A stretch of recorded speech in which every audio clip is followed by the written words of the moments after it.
Hey folks, Chris here. Welcome to another episode of Cardboard Dragon Reviews. Today we're doing something different for the channel. We're doing a top 10 list. And this is the top 10 games I think are essential for new and beginning board game players. So this isn't a list of my favorite games, or it's 10 games I think are best. This is a list of games I think are good for people who are starting out in board gaming or don't have a very big collection. The games on this list that I put on here are not very rules intensive. They're not difficult to play. I think you can play them with your family, people who have some sort of familiarity with any kind of games, like card games, for instance. And with the holidays coming up, I thought this would be a good time to put this list together. Because if you've got somebody you're buying something for who's new into board gaming or doesn't have a very big collection, I think this would be something you could look at and get some ideas from. So without further ado, let me go ahead and give you my top 10 recommended games for new and beginning board game players. Let's go. Okay, so one of the caveats I had on my list was that I wanted to put newer games on there. So these are two honorable mentions that aren't actually in the top 10, and that's because they're a bit older. So you're not going to see things like Monopoly on this list. I only have good games on there, I promise. But I also didn't want to put too old of games on there. There's one on my list that's a little bit older, but not so much. These two are a little bit older. We have Catan, formerly the Settlers of Catan, which is now in a different looking box, and Carcassonne, which this is a new looking box. If you get a new version, that's what it looks like.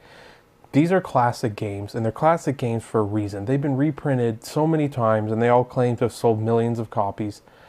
They're just great games, and they've stood the test of time. They are classic board games at this point.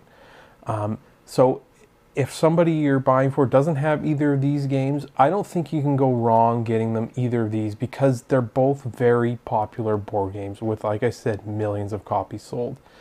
So with that being said, Number 10. All right, so here we have King of Tokyo, which I have a box here for King of New York. It looks very similar, same font, same coloring, but this is King of Tokyo I want to talk about specifically. I no longer have the box because I combined both games into one box, but I think King of Tokyo is a better game when you're a new or beginning player. It's just simpler. And King of Tokyo is actually the first of the modern board games that I purchased. So I guess crux of this game is you are giant monsters who are invading Tokyo, and you're going to battle it out to see who the King of Tokyo is. And you do that by scoring points, victory points, or you can just annihilate every other monster on the board and defeat them that way. And along the way, you might be getting different special abilities, like maybe you'll get some armor plating, or maybe you'll become an omnivore. Maybe you'll grow some wings, maybe you'll get an extra head, maybe you'll have a child. There's lots of different abilities in the game. But what makes this game so easy for a lot of people is that it's basically a Yahtzee rolling. You get these big chunky dice and you roll them like you do in Yahtzee. And that determines maybe points, or if you attack, or if you heal some damage, or if you get some currency to buy the abilities with. So it's a very simple game. It's for 2 to 6 players, and it's recommended for ages 10 and up. I think you could probably get a game done in half an hour, easy. And it can go very quick depending on what people roll. Sometimes people just kill you, fairly quickly. Or if you're playing very risky, you can get annihilated very quickly too, depending on how people roll and what their goals are. So I highly recommend King of Tokyo. It was it was actually the first modern board game that I got, and it's still in my collection.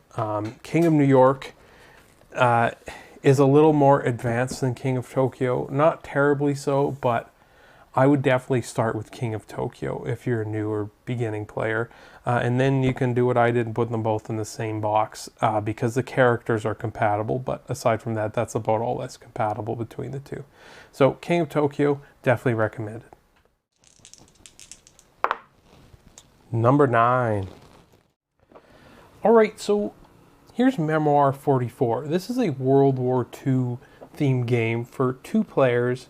Recommended for ages 8 and up, and it takes between 30 and 60 minutes to play. And there are ways to expand the number of players you play with this, with other boards and other expansions to it, I think, though I've only ever played it as a 2-player game. So again, this is a World War II themed game, and the instruction booklet makes pre-made scenarios for you that you set up on the board, then you play. One player plays as the Allies, the other as the Axis, and then you usually swap sides, and so you have fair time being both sides in the conflict, because sometimes one is weighted more heavily than the other. And then you compare your points between both games and come up with your total score. So the game comes with a bunch of these little figures, like you've got tanks, and you've got soldiers, and you've got artillery. And you also have stuff like we have some sandbags set down here and some barbed wire.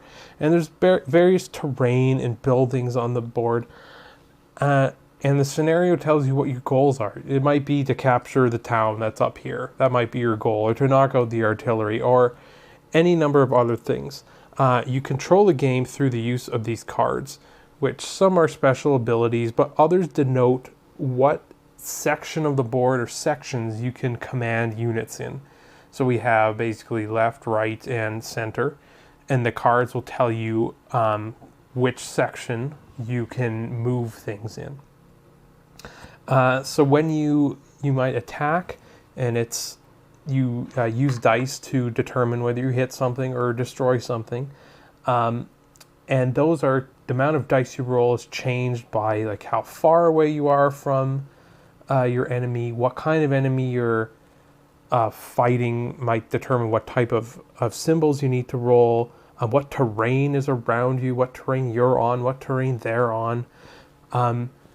It's actually not that difficult of a game to learn. There's these like cheat cards that go over, you can look up, what do we do if there's hedgerows on the board? What effect does that have on how we roll dice or how we move, kind of thing. So with these cheat cards, it's actually very easy to play this game. It says 8 and up on the box. I think with instruction, an 8-year-old could definitely learn to play this fairly well. If I was that age and I got this game, I would have loved to play this game all the time. I don't play this as often as I probably would like to, because I don't usually play 2-player games. We usually have more people than just me and one other person. But it's a very fun game. It's very strategic, though not overly complicated. So I definitely recommend Memoir 44 if you're looking for a fairly simple combat or war game.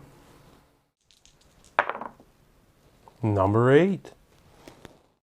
All right, here we have The Resistance, which is a game for 5 to 10 players. Takes about a half an hour to play, and it's recommended for ages 13 and up.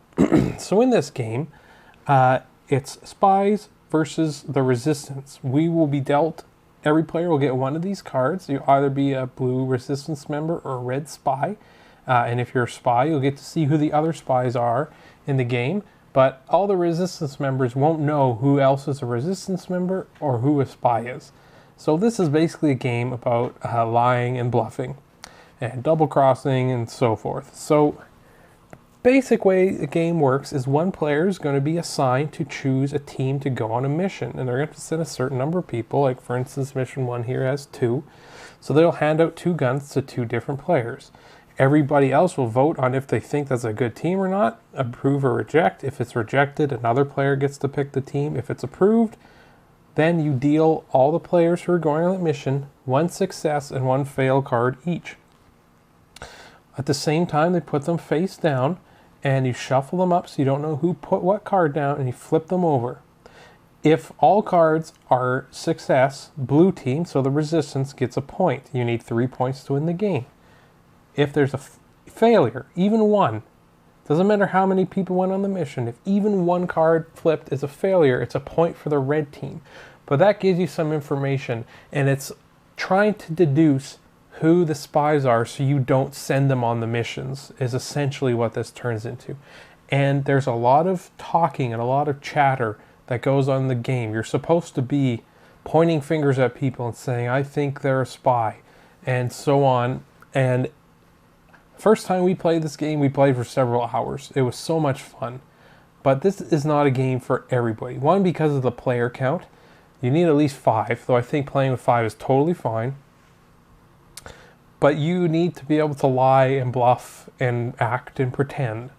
And for some people, they don't like that. So you have to keep that in mind when getting this game. But it's very simple. There's hardly anything to do. There's hardly anything to remember. There's some strategy, like for instance, the spies don't have to vote fail. They could vote success. And that would let people maybe start thinking, oh, that person is a resistance member. Chris is a resistance member. When really Chris is a spy who put in a success card, so you'll put him on more missions that he can fail later. So that's the resistance. There are more versions of the resistance. There's one called Avalon. This is the only version I've ever played, so this is the only one I can recommend.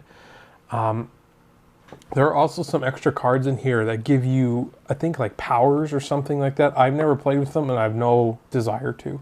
I like this game the way it is. So that's the resistance recommended for me. Number 7. All right, so here we have Kanabi, which is a cooperative game for 2 to 5 players. Takes about a half hour to play and is recommended for ages 8 and up. So your goal in Kanabi is to work with your teammates and lay out these 5 colors of cards in sequence, 1 through 5. There are more 1s in the deck than there are 5s. There's only 1 5 of every color. So you're trying to lay down all these 5 colors from 1 to 5. If you make some mistakes, you lose lives. And if you lose all your lives, you lose the game. The game ends, and then you add up your total and you get your score. So how do you lay the cards down? That's the trick of this game, what makes this game so cool. When you're holding your cards, you hold them like this. So you don't see what you're even holding in your hand. What this game is essentially a game about communication and strategy. You need, on your turn, you can either lay down a card, and if you make a mistake by not putting it in sequence, you lose a life. Or alternatively, you can give information to one of your teammates. So you can, for instance, tell somebody about a color of a card in their hand or a number of a card in their hand, and there's rules around how you do that. But that costs you one of these tokens. You only have so many hints, but you can get hints back by doing certain things. So it's a really neat game. It's really cool. It's very different, and it's kind of a brain burner. You don't have to play to win. You can play just try to get a high score. But if you're playing to get through the whole deck, it requires some serious thought. So this is a really cool game. It's very small. It's very inexpensive. But I highly recommend Kanabi. Number 6. Next, we have Mysterium, which is a game for 2 to 7 players, a cooperative game, recommended for ages 10 and up, and it takes about 40 minutes to play. Now, this is a Ukrainian version of this game. There's now an English version with English rules and an English cover, so it's Mysterium, MYS. It just wasn't available in English when I bought it, and I could tell that I really wanted it from the previews of it. And this is an excellent game. I've reviewed it on my channel, gave it a 9 out of 10 when I reviewed it several months ago. Still there with me now. Still an excellent game. I really enjoy it. So what happens in this game is one of the players is going to be a ghost who's haunting this house, and they're trying to tell the other players, who are paranormal investigators, about a murder that happened in the house, and they're going to work together to solve this murder. So the ghost can't talk at all during the game. The other investigators can talk amongst themselves and come up with decisions, but the ghost speaks through pictures. So they're essentially going to be laying pictures down, giving them to the investigators, and the investigators have to decipher that picture and try and figure out what person, what place, and what weapon the ghost is trying to tell them about. So it's pretty simple. It's very easy, especially for people to play with people who know how to play already. Because basically it's just looking at pictures and trying to figure it out. They don't really have to worry about the rules, which there aren't that many anyway. So it becomes very easy to learn by playing once. So this game is just awesome. It's super fun. If you don't like, though, like thinking creatively or communicating with pictures, if that's stuff that doesn't appeal to you, avoid this game, because that's what this game is. But for me and the people I played with one exception, this game is just beloved. It's an incredible game. Glad it's available in English. Glad people are able to get their hands on it now. So again, that's Mysterium. I'll show you this cover. There's no reason, though, to import it from Ukraine. Although if you can, for whatever reason, it's still a very fine game. I haven't played the English version, though I don't think it's much different. Polish version's mostly the same as this version, too. So there's that. But should be easily available now to you in English. So that's Mysterium. Number 5. All right, here we have Ticket to Ride, which is, I mentioned there was an older game on my list. This is the older game that's on my list. And I need to be very clear. This is the 10th anniversary edition with very upgraded components and a much larger board, which is why it's not fitting on my table here for me to show it to you.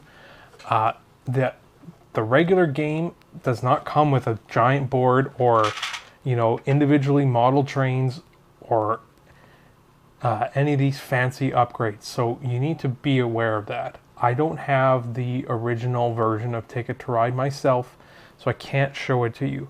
But I want to make this very clear. You do not need to get the 10th anniversary edition of this game to enjoy the game. This is like, if you love Ticket to Ride, which I did because I played other people's copies, this would be something you might be interested in getting. But it is not necessary, and I want to make it very clear. You're not going to get the same quality of components you get at this version if you were to buy the regular Ticket to Ride. Now, there are several versions of Ticket to Ride, which are, like, there's Ticket to Ride Europe and Marklin. I would recommend getting the basic American version, which is just Ticket to Ride. Now, what do you do in this game? The basic idea is you're going to have these cards that are called route cards or ticket cards. They basically tell you where you want to go. This one is New York to Atlanta, and it has a certain number of points on it. So you're going to be collecting cards throughout the game, and then you're going to be able to lay them down. For instance, we have 4 black here, and then you're going to be able to put out your trains onto the board. So we have 4 black, so we can make, that's a 4 black long route here. All right, so that's great. So now we have a connection between Denver and Kansas City. We've effectively locked ourselves here. Nobody else can take this away from us ever. And we might use it to connect other routes in the game to get to where we're going, to complete the various tickets that we have. There are also points for the longest consecutive train in the game. So, Ticket to Ride. I think this game belongs on the list of classic board games. It's a modern day classic, though it's already, I guess, 10 years old. Maybe a little older now. It's just an amazing game. It's super simple, but there's actually a lot of strategy going on in this game. About when to play trains, or hoarding cards, or blocking your opponents. It's actually a fairly deep game in that manner. But it's just so much fun, and it's so simple. You pick up cards, and then you play cards to lay your trains down. That's it. Even if you have no strategy going on, you can still play this game. Even if you're just like laying trains down, and you keep saving up cards until you get the exact route that you want. That's totally fine, and you can still maybe even win by doing that, but there's other strategies of trying to block people or taking up certain connections that you will need early or that are very small, so you get control over them early. So again, this is the 10th anniversary with a huge board and bigger cards. I think the American version still uses smaller cards, at least the versions I've seen do. And the trains that you get are different colored, but they're like hollow plastic. And they're perfectly fine. You don't need this version at all. Ticket to Ride is a great game without the 10th anniversary polish. So I definitely recommend this. When I was looking for somebody to get a gift for Christmas, I wanted to get them a board game. I didn't play board games then. And this is the game I arrived to picking for them because it had such rave reviews. And it's really stood the test of time. I just think this is a great game. It's a great introduction to board game. It's a great family game. I can't say enough good things about Ticket to Ride. It's just an excellent game, and it's a modern day classic. So again, that's Ticket to Ride. I recommend the American version first, though you can branch out. I haven't played any of the other versions, but I hear they're all pretty good. But I definitely recommend the American version first. Number 4. All right, so here we have Splendor, which is a fairly new game. It's for 2 to 4 players, takes about a half an hour to play, and it's recommended for ages 10 and up. This is a pretty simple game, but there's actually some strategies that you'll start to come up with as you play it more, which is I think why I like it so much. And it's different every time because of how many cards are in the game. So essentially what we have here is a market, this grid of 12 cards here, and then we have some nobles up top who may go to you and give you points if you meet certain requirements that they have on them. Now, the basic idea of this game is you're collecting these chips, and they're big, thick poker chips, and you're going to be spending those to buy cards. And then every time you buy a card, it might score you points, like this one has a 1 up top, so it would score you 1 point.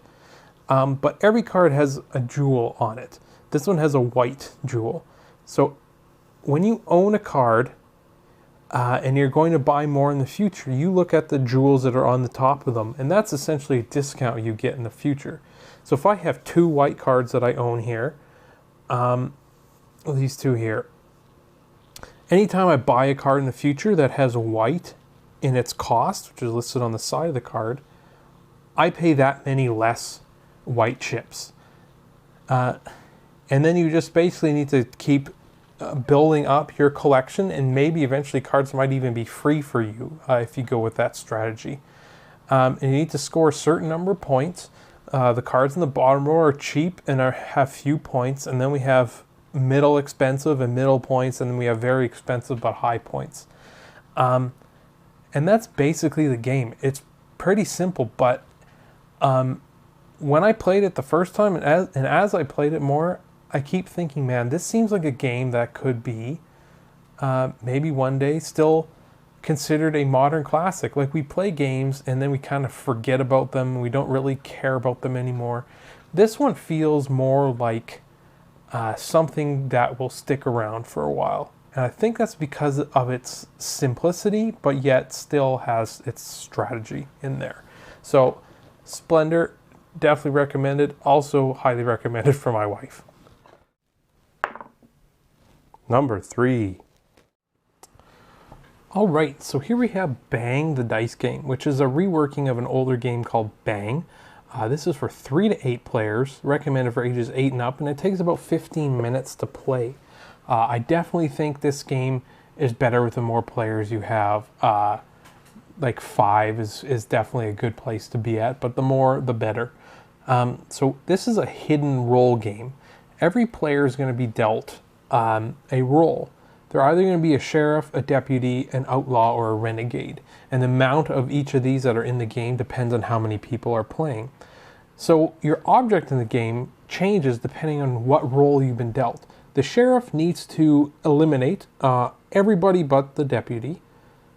The deputy needs to make sure the sheriff lives and completes their mission. They win if the sheriff wins. There are several outlaws. They're a team. And they win when everybody else is dead, but they don't need to kill each other. The renegade, though, he needs to be the last man standing, but he needs to get it down where it's just him and the sheriff left at the end, and then basically stab the sheriff in the back and kill him. Now, all these roles are secret, so you don't know who your neighbor has. You don't know who anybody is. So you have to try and decipher who everybody is based on their actions. Who are they shooting, for instance? what are they, like, what are they doing? Who are they healing? Because you always know who the sheriff is. Now, so this all happens based on dice, and you roll the dice like Yahtzee, which is pretty easy for people. You might be drinking some beer to get some health back. You might hurt yourself with some dynamite. Some arrows might come at you from the indigenous population, or you might be able to shoot your neighbors, or maybe even fire off the Gatling gun. Now, every person also has a special ability. Here we have Susie Lafayette and Jesse Jones. These abilities aren't very difficult. They're just like one small thing that your character can do that other characters can't. So that's the only difficult part of this game, is making sure people remember that they can do those or what those do. So when I'm teaching the game to people, and I play this game with people who don't play board games, is I make sure I run through everybody's special ability, because you get to see what everybody's special ability is. So that's Bang the Dice game. It's a lot of fun. I've had a lot of success with this playing in groups, and including groups for people who don't really play board games. So definitely recommended, Bang the Dice game. Number 2. All right, so here we have Sheriff of Nottingham. This is a game for 3 to 5 players. It says it takes about 60 minutes to play, though I think you can get it done quicker with less people, and it's recommended for ages 14 and up. In this game, every player is going to be playing as a merchant, except for every turn, one of those players will become the sheriff for that turn. So essentially what this game is the merchants are going to be bringing goods across a border crossing, and the sheriff is going to be there, possibly inspecting their bags for illegal goods. So there are 4 types of legal goods in the game, these green cards here, and then there are a bunch of illegal goods. And these contraband items are worth more points than the legal goods. So on every turn, you're going to be drawing some cards, and then each person who's not the sheriff is going to be literally filling their satchel, their bag here, with goods. And they're going to snap it closed, and they're going to hand it to the sheriff and make a declaration. They'll say, I have 4 cheese in this bag, for instance. And then it's up to the sheriff to decide whether he wants to inspect their bag or let them go. So if he lets them go, they get through the border, and there's no penalties, no fines. They get to keep whatever goods they brought in, even if they're all illegal. Now, if he chooses to open a bag, and you were lying about what was in the bag, you have to pay him a fine. And if he opens your bag and you were telling the truth, he pays you a fine. However, there's also this kind of bartering that can go on. You can say to sheriff, I'll give you $2 if you don't open my bag, or I'll give you $10 if you don't open my bag and open everybody else's bag. You can bribe him in various ways. So this is probably my wife's favorite game if I asked her now. And I think it's that interaction of the bribing and the lying and the cheating that's really neat in this game. Because the main reason it's really neat for me is because when you open somebody's bag and you're wrong, you're essentially giving them points and you're losing points. So if you're not into lying and bluffing in games, this is not for you. Because that's basically what this game is. You could be straight and honest the whole time, but I don't know if that would work out too well for you. There is an iPhone app for this game. It helps you as a timer, and it helps you to score at the end, which is probably the most difficult thing to do in this game. So I definitely recommend you pick that up. It's free. At least it was when I got the game. So yeah, that's Sheriff of Nottingham in a nutshell. I definitely recommend this game. Number 1. All right, so here we have Pandemic, which is a cooperative board game for 2 to 4 players. Takes about 45 minutes to play, and it's recommended for ages 8 and up. So in this game, it's a cooperative game. All the players are working together against basically the game, which is running itself, and it's running 4 different diseases that are spreading across the globe. Your job as characters here is to basically globetrot and get rid of and cure all 4 diseases to win the game before they essentially overrun the world, or you run out of time. This is the most complicated game on my list, and I was hesitant to put it on, though this is probably the second or third of modern board games that I got. And it was a little bit difficult to learn, but not too bad. I didn't have too many issues with it. And there's also a video on my channel teaching how to play if you want to check that out. But I had to put this on here because it's one of the first that I got, and it's probably my most played game. It's still one of my favorites. It's just an excellent game. It's just learning the rules. You need to be able to do that.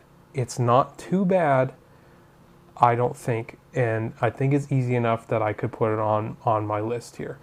So it was just, for me, this was a very unique experience just because of it being a cooperative board game. I'd never played something like that before. And if you've never played one before, this is one of the best ones, and it's just amazing. It's an amazing game. It's still one of my favorites. So that's just a quick look at Pandemic, but I highly recommend this game. All right, folks, there you go. My first top 10 list. Here they all are. This is a lot of fun to put together, and I hope you find it helpful. Go ahead and leave me any comments if you have any questions about anything. So, just want to say, while I did number these in the list, 1 through 10, I don't really want to say, you know, number 10 or number 1's a definitively better game than number 10, because we all have different tastes, and not only that, we all have different amount of people that we're going to be playing with. Like if you're only playing with 2 people, Memoir 44 might be the best choice of the list, but it might not be because maybe you're not into war games. So I want you to keep that in mind when you're thinking about buying something for somebody or getting something for yourself.